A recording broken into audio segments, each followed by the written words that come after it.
बिस्मिल्लाहिर्रहमानिर्रहीम। और दोस्तों, आज मैं आया हूँ रईस अहमद खान गौरी के इमामबाड़े पर। रईस अहमद खान गौरी धौलपुर शहर में ताजियेदारी में जाना माना नाम है। आसपास के दूसरे शहरों में रईस अहमद खान गौरी की बहुत मशहूरियत है। उनकी जो स्पेशलिटी है ताजियेदारी में वो है कटिंग वर्क। जो जालियाँ ये कटिंग करते हैं वो बेहतरीन होती हैं।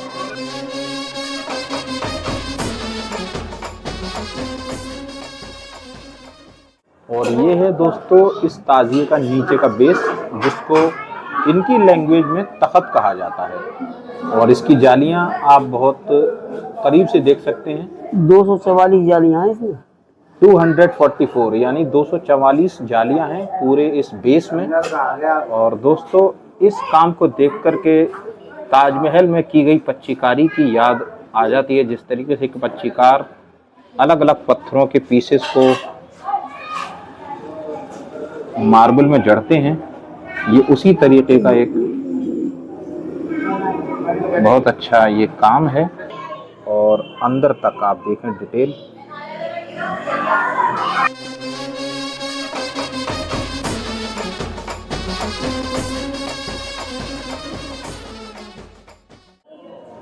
ये इसके ऊपर का हिस्सा है दोस्तों। और ये रईस भाई के इस इमामबाड़े में लगे हुए कुछ पुरानी जो ज़ियारत हैं, इनकी बनाई हुई जो ताज़िए हैं, उनके फोटोग्राफ्स भी लगे हुए हैं।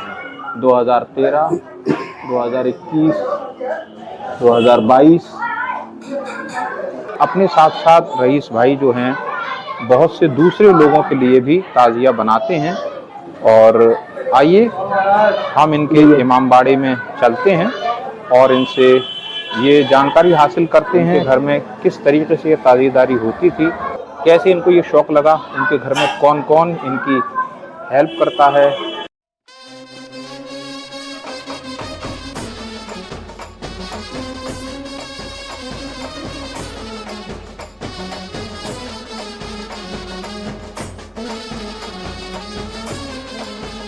शाम का वक्त है, बहुत से बच्चे भी खड़े हुए हैं जो कि लंगर वगैरह ले रहे हैं। ये पूरी गली इमामबाड़े के आसपास बहुत चहल पहल रहती है।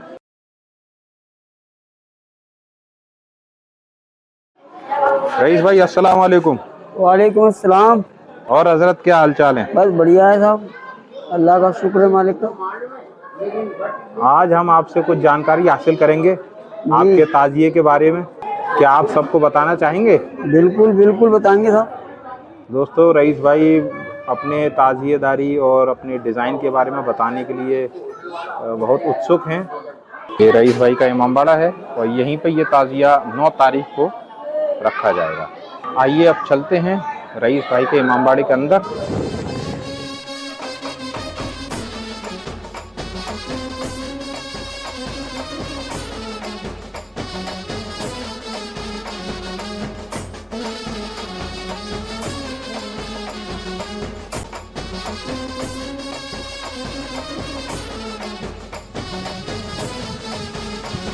रईस भाई अपने वालिद साहब के ज़माने से इस ताजियेदारी के काम में लगे हुए हैं और धौलपुर और उसके आसपास के बहुत से शहरों में इनकी मशहूरियत है। अस्सलाम वालेकुम। वालेकुम अस्सलाम। रईस भाई, हम आपसे ये जानना चाहते हैं आपको इसका शौक कैसे लगा? ताजियेदारी क्यों मनाते हैं, क्यों रखते हैं, ये हमने अपनी दादी से सुना। ताजियेदारी का शौक मुझको जो मेरे वालिद और मेरी माँ करती थी। हमारे वालिद और दोनों चचा, इनकी तबीयत ज्यादा खराब हो गई। दादी हमारी ये बोली कि ये सही हो जाएंगे तीनों बच्चे मेरे, तो एक जहूरा मैं भी रखूंगी। जहूरा बताएं क्या होता है?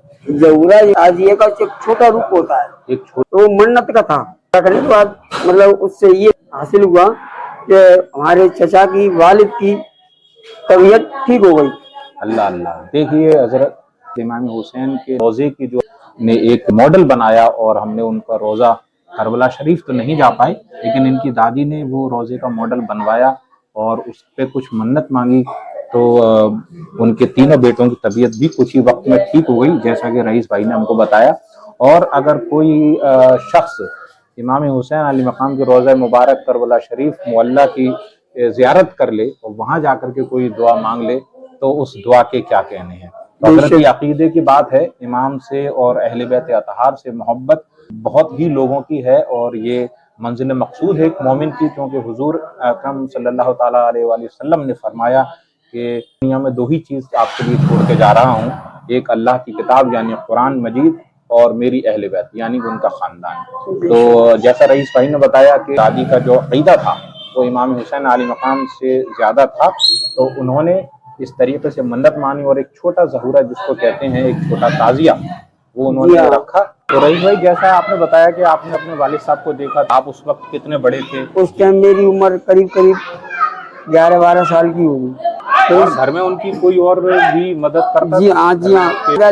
लकड़ी जो क्या मेरे वालिद साहब बांधते थे और मेरी माँ जो क्या है जालियाँ काटती थी। तो ये है जो जाली जो कि रईस भाई ने बताया है, और इसमें आप देख सकते हैं बहुत साफ साफ पूरा कटिंग की गई है। या अल्लाह के साथ में पंजतन पाक यानी मोहम्मद रसूलुल्लाह सल्लल्लाहु ताला अलैहि वसल्लम, मौला अली और सैयदा बीबी और आपके दोनों साहिबजादे के नाम मुबारक इसमें कटिंग वर्क करके कैलीग्राफ किए गए हैं, उसके बाद कटिंग की गई है।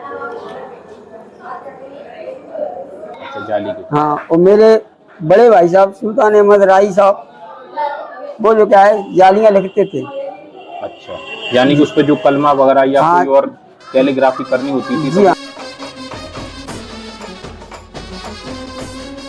मैंने अपने बड़े भाई से सीखा है जाली का लिखना। उस वक्त तो सिर्फ मेरे को शौक था, मुझे बड़ी लगन लगी रहती थी, मैं भी इनसे और बढ़िया बना के बताऊंगा। जैसे एक बचपन का दिमाग। हाँ, बस फिर वालिद साहब ने मेरे ऊपर ही छोड़ दिया वो काम। वालिद साहब से मैंने बोला एक दिन कि मेरे को डिजाइन दूसरा चाहिए। मेरे दिमाग में ये डिजाइन था कि हम कटिंग का बनाना चाहते हैं टोटली, जो ज्यादा खूबसूरत दिखे, ज्यादा खूबसूरत दिखे। तो दोस्तों, जैसा रईस भाई बता रहे हैं कि खानदानी काम है, मतलब इनके ही यहाँ पर 3 ताजिए बनते थे। रईस भाई, इसके अलावा भी जैसे इस लाइन में कोई उस्ताद होते हैं, तो आपके भी कोई उस्ताद रहे हैं या घर पे वालिद साहब और बड़े भाई साहब से क्लास आपने पूरी कर ली? नहीं, मैंने अपने उस्ताद नन्हे खां उस्ताद मैंने बनाए। अच्छा दोस्तों, देखो रईस भाई के भी मेरे भी उस्ताद हैं दोस्तों, और इनके उस्ताद का नाम है नन्हे खां। तो उनका ताजिया बनता था रईस भाई? उनका ताजिया बनता था और आज भी बनना है। आज भी बनता? आज हाँ, उनके लड़के वगैरह बनाते? लड़के वगैरह बनाते हैं। तो उनके लड़के और भाइयों से आपके ताल्लुकात हैं? अच्छे हैं आज भी। तो वो भी समझते हैं कि एक हमारे वालिद साहब के शागिर्द एक धौलपुर में कुछ नाम करके हैं? जब मेरे उस्ताद थे, जब से मैं उनका साफा बांध रहा हूँ अपने उस्ताद के। अच्छा। फिर उसके बाद में मेरे उस्ताद का इंतकाल हो गया, तो उस्ताद के घर से थी उनके आप उनके भी मतलब घर से आता था जो कुछ भी मतलब जोड़ा वगैरह नजराना देता था, वो आप देते। अब इसके बाद में मेरे भाई हैं उस्ताद के लड़के, उनको सम्मान करता हूँ मैं, जैसा भी बनता है सापा वगैरह बांध के। ये मेरे उस्ताद के घर से। और ये रईस भाई के उस्ताद के अहलिया जिनको के कुछ तरीके का सम्मान करते हुए रईस भाई ने एक फोटो लिया है। जी मेरे भाई उस्ताद के लड़के हैं। और ये जो इनके पीछे खड़े हुए हैं अली अहमद, ये उनके उस्ताद के बेटे हैं। दोस्तों, जैसा रईस भाई बता रहे हैं हमें कि अपने उस्ताद का ही सम्मान ये नहीं करते थे जब वो जिंदा थे, उनके साथ साथ उनकी अहलिया को भी ये उसी सम्मान की दृष्टि से कुछ ना कुछ देने जरूर जाते थे, और आज उनके लड़कों का भी ये सम्मान करते। इस लाइन में दोस्त कहा जाता है कि गुरु ही सब कुछ होते हैं, यानी कि माँ बाप के बाद अगर कोई सिखाने वाला होता है तो वो गुरु होते हैं, यानी कि उस्ताद होते हैं। किसी भी धर्म या किसी भी मजहब के लिहाज से कहा जाता है तो गुरु का सम्मान या उस्ताद का जो इज्जत है वो किसी भी तरह कम नहीं होनी चाहिए, क्योंकि माँ बाप के बाद में जो सिखाने वाला होता है वो हमारा शिक्षक यानी टीचर और हमारा उस्ताद ही होता है। तो रईस भाई, इसमें ये कहा जाता है जैसे कि मन्नत का रखते हैं, तो इसमें जैसे कभी ऐसा कुछ हो जाए, किसी साल रुक जाए या नहीं बना पाएँ, या आगे आने वाली पीढ़ी में आपके बच्चों को इंटरेस्ट नहीं रहे या वक्त की कमी हो, तो इसके बारे में कुछ हिदायत आपके बुजुर्ग करके गए कि? बुजुर्ग हमारे ये कहते गए थे कि ताजीदारीपन रखना है तो रखना है।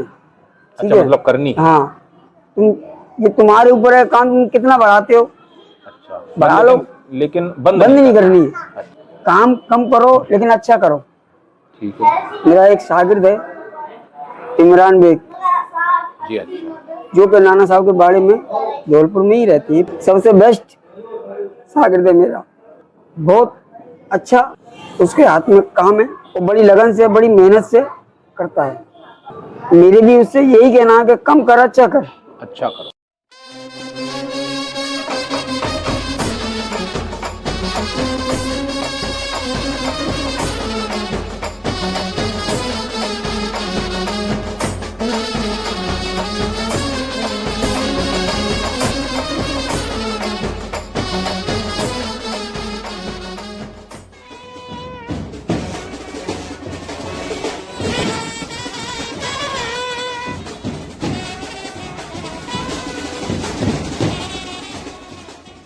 एक मेरा शागिर्द जो का है मिर्जा यासीन खान, आगरा में गोबर चौकी। अच्छा। जी हाँ, वो भी ताहीदारी करता है, बचपन से ही करता चला आ रहा है। मेरे संग में ही मैं देखते चला आ रहा हूँ, उसको कराता चला आ रहा हूँ, डिजाइनिंग बताता चला आ रहा हूँ और आज भी वो कर रहा है। वो भी बहुत अच्छा शागिर्द है मेरा। दोस्तों, जैसा रईस भाई ने बताया कि इनके भी अब शागिर्द हैं। एक आगरा में जो नाम बता रहे हैं गोबर चौकी मोहल्ले में मिर्ज़ा यासीन खान, और एक यहीं धौलपुर में ही मौजूद हैं मिर्ज़ा इमरान बेग। और उनसे हम मिल ही चुके हैं। मिर्ज़ा इमरान बेग ताजिया जूनियर के नाम से जो वीडियो मैंने बनाया है वो आप देख सकते हैं। तो रईस भाई, जैसा कि मैंने सुना है आपका आसपास के शहरों में भी बहुत अच्छी तरह आपको लोग जानते हैं, तो आपका ताजिया भी कहीं कोई लोग लेके जाते हैं या कुछ उज्र दे करके वो आपसे बनवाते हैं? जी हाँ, उज्र देकर बनवाते हैं मुझसे। मैं बनाता था पहले, लेकिन इस समय अब मेरी बच्चियां भी मेरे साथ नहीं है क्योंकि उनकी भी विदा हो गई, लड़कियां चली गई, मेरे बच्चे काम कराते थे। अब क्या कि मैं अकेला शख्स हूँ, दुकान भी करता हूँ और ताजीदारी भी करता हूँ। अच्छा। ठीक है, तो इसलिए जो क्या सिर्फ अपना ताजिया बना। जैसे कि हम देख रहे हैं आपका ताजिए में बहुत सारा काम है, तो मैं समझता हूँ तकरीबन 2 महीने पहले से आपने काम शुरू किया है। जी नहीं, मेरे को करीब 6-7 महीने लग जाते हैं बनाने में। 2 से 3 घंटे देता हूँ शुरू से ही, 2-3 घंटे डेली देता हूँ। घर में और कौन कौन आपकी मदद करता है इसमें? मेरे घर से मेरी अहलियाँ हैं, ये सारा काम उसी के हाथ का है। अच्छा, किस किस शहर में आपके ताजिए पहुंच चुके हैं? ताजिए जो क्या है आगरा पहुंच चुका है, सुल्तानपुर, कोसी 90 मोहल्ले में, और मथुरा ताजिया गया है, शिवपुरी ताजिया गया बन के यहीं से, झांसी ताजिया गया बन के यहीं से धौलपुर से, इंदौर भी गया हुआ है ताजिया बन के। तो दोस्तों, रईस भाई ने बताया कि इनके ताजिए के कदरदान भी बहुत हैं। जैसा कि हमने सुना कि 10 तारीख और तीजे में जुलूस में और ज़ियारत में निकालने के बाद कुछ लोग इनसे ताल्लुक़ कायम करते हैं और उसी ताजिए को यानी कि सफ़रुल मुज़फ़्फ़र के जो महीने में इमाम अली मकाम का जो चहल्लम का जुलूस निकाला जाता है उसमें उस ताजिए की ज़ियारत के लिए निकालते हैं। तो चहल्लम का जुलूस दोस्तों मैं आपको बता दूं कि इराक़ के शहर नजफ़ अशरफ, जहाँ पर मौला हज़रत अली का मज़ार अक़दस है, वहाँ से सभी ज़ायरीन करबला मोहल्ला यानी इमाम हुसैन अली मकाम के रोज़ा मुबारक तक पैदल सफ़र करते हैं। उसको 40 वाक़ कहा जाता है। और उन 40 यानी चहल्लम के महीने में जब वो वहाँ पहुँचते हैं तो और दूसरे मुल्क में यानी कि और दूसरे देशों में अलग अलग शहरों में चहल्लम के दिन जुलूस निकाला जाता है। तो उसी तरह से जैसे मुहर्रम आशूर का या तीजे का जुलूस होता है उसमें ताज़िए भी होते हैं, अलम भी होते हैं और भी चीज़ें उसमें की जाती हैं। तो ये होता है चहल्लम, और उस पे रईस भाई का ताज़िया किसी न किसी शहर में जाता है और बता रहे हैं कि वो शख्स इनको वहाँ बुलाते हैं और इनको सम्मान करते हैं।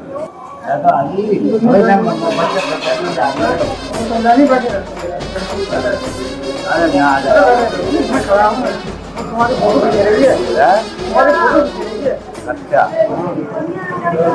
और दोस्तों, ये रईस भाई के ताजियों को देखने आए हुए सारे लोग जो बाहर बैठे हुए हैं, बच्चे खड़े हुए हैं, और इधर ही नहीं है वो तकफ्फी। रईस भाई, आपके दादा या दादी के वक्त की या आपके वालिद साहब के वक्त की कोई ऐसी हेरिटेज, कोई ऐसी धरोहर, कोई जैसे आप बता रहे हैं कटिंग जो किया करते थे या कोई और चीज़, वो आपके पास अभी तक रखी हुई है? जी हाँ, मैं दिखा सकता हूँ, मेरे पास रखी हुई मांगे आप। और ये है एक जाली,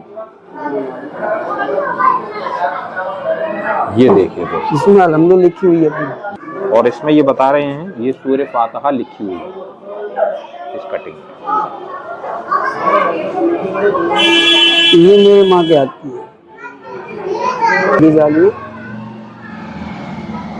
और ये बहुत ही रेयर है, ये इनकी वालिदा के वक्त की ये जालियां हैं। ये आप देख सकते हैं, बहुत करीब से मैं आपको दिखा रहा हूँ, जिसमें बहुत ही खूबसूरत फूल बना हुआ है। और ये जाली आप देख सकते हैं बहुत ही पुरानी, और जिसका कि कागज़ भी एकदम पीला हो चुका है। ये देखें दोस्तों, इसमें एक मछली भी बनी हुई है, आप देखेंगे गौर से, तो एक मछली भी इसमें बनी हुई है। ये देखें,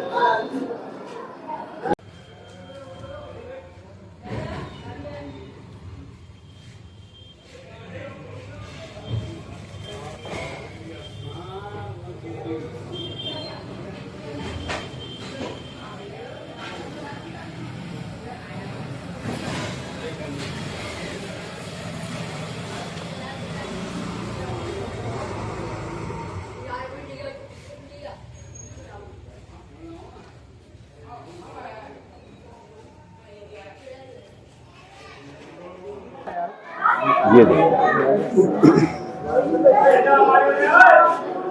तो अब हम रईस भाई से इजाज़त चाहेंगे। रईस भाई ने अपना कीमती वक्त, जो इस वक्त मुहर्रम की 4 तारीख है और तेज़ी से काम में लगे हुए हैं, और रईस भाई ने ये कीमती वक्त हमको अपनी कुछ बातें बताने के लिए, अपने बुज़ुर्गों की और अपने ताजिए के बारे में, अपने शौक़ के बारे में, अपने उस्ताद के बारे में जो हमें सारी चीज़ें बताई, ये हमारे सुनने वालों को और ये वीडियो देखने वालों को एक अच्छी नॉलेज हासिल होगी इसको जब ये वीडियो देखेंगे। रईस भाई, आपका बहुत बहुत शुक्रिया। अस्सलाम वालेकुम। वालेकुम अस्सलाम।